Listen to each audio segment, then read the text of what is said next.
Picture a small group of early humans bedded down for the night beside a fire that has burned low to embers. To us, this looks like peace, exhausted bodies finally getting to rest after a full day of walking, hunting, and gathering. But look closer, and one of them isn't actually asleep. Their eyes are half open, tracking the tree line. Every hour or so, somebody gets up to feed the fire before lying back down. This isn't a peaceful, uninterrupted 8 hours. It's something closer to a security shift that happens to also be sleep. So here's the question worth asking. Did ancient humans actually sleep better than we do, or did they just have a completely different relationship with what a bad night even meant? The obvious answer seems easy.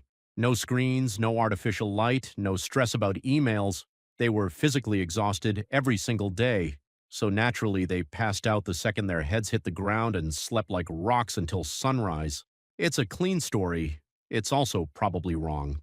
In 2015, a team of sleep researchers studied three modern hunter-gatherer groups who live almost exactly the way humans did for most of our history: the Hadza of Tanzania, the San of Namibia, and the Tsimane of Bolivia.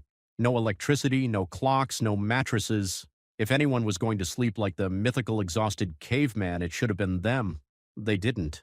On average, these groups slept around 6.5 hours a night, not meaningfully more than people in industrialized countries with all our modern sleep complaints. They didn't nap heavily to make up the difference either. So the idea that ancient humans were simply getting more deeper sleep than us doesn't hold up against the people living closest to that lifestyle today. But here's the part that actually surprised the researchers.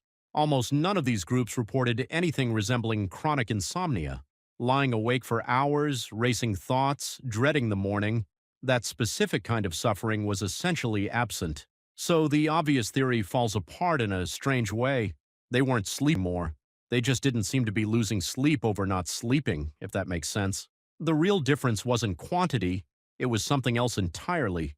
To find that something else, you have to ask what was actually interrupting their nights in the first place, because their nights absolutely were interrupted, just not by the things that interrupt ours. Start with the obvious one: predators. For most of human history, going fully deeply unconscious in the dark wasn't a neutral act. It was a vulnerability. Some researchers think this is part of why human sleep, like sleep in a lot of prey and mixed-risk animals, tends to come in lighter, more easily broken cycles rather than one deep, unbreakable block, sometimes called the sentinel pattern. A group sleeping together with at least one person stirring periodically to check the dark isn't a sign of bad sleep. It's a feature, not a flaw, a built-in night watch that happens to look from the outside like restlessness. Then there's fire. Fire kept predators away and kept people warm, but it also needed tending.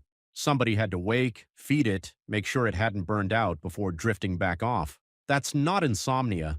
That's a chore with a schedule attached to it, one nobody clocked into on purpose, and one that just became part of what a night was. Cold did its own damage.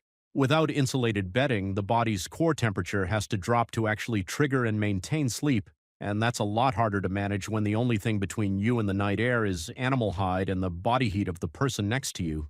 Groups likely slept pressed together specifically because of this, not just for comfort, but because shared body heat solved a problem.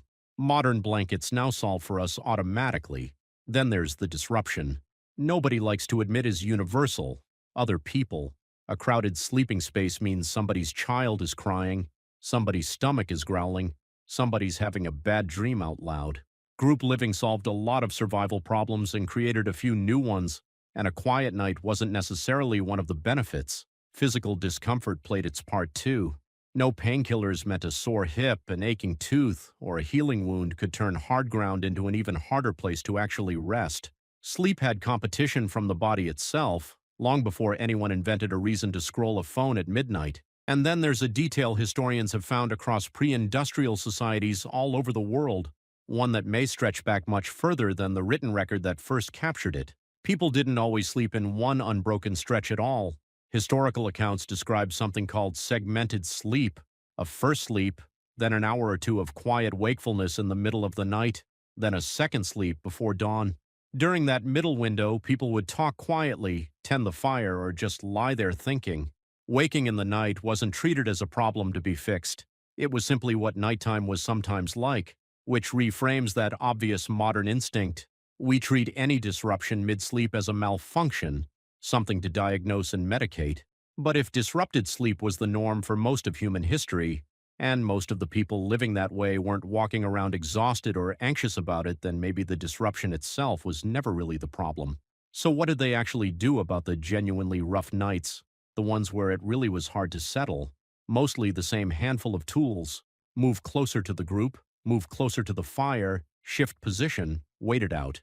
There's some scattered evidence that certain naturally calming plants were used by various cultures to help with rest, though that record is thin enough that it's hard to say how widespread the practice really was. What's clearer is that nobody was lying there at 3 in the morning doing math about how many hours of sleep they had left before an alarm went off, because there was no alarm and there was no number they were failing to hit. That's probably the real twist here. Ancient humans almost certainly had rough nights, too cold, too alert, too interrupted by a baby or a sound in the dark. What they didn't seem to have, as far as we can tell from the people living closest to that lifestyle today, was the layer stacked on top of all that, the anxiety about the sleep itself. The fire still needed tending, the night still got interrupted, but nobody was losing sleep over losing sleep. Go back to that group by the embers. The one with their eyes half open isn't failing to rest. They're doing exactly what their body evolved to do on a night like that, staying just alert enough to keep everyone else safe, long enough to eventually drift off themselves. It looks like a bad night's sleep.